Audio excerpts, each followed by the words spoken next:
Welcome to our updated tutorial on how to empty your trash folder on Gmail using your PC. Follow these simple steps to clear out your deleted emails efficiently. To get started, open your computer and navigate to Gmail by accessing your web browser.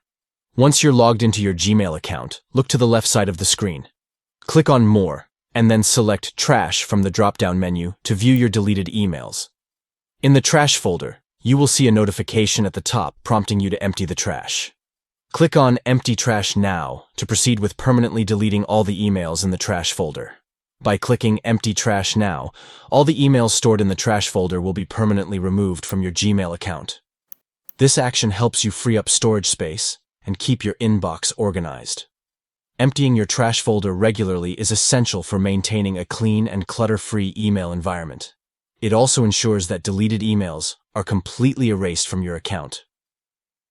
Remember to review the emails in the trash folder before emptying it to prevent accidental deletion of any important messages.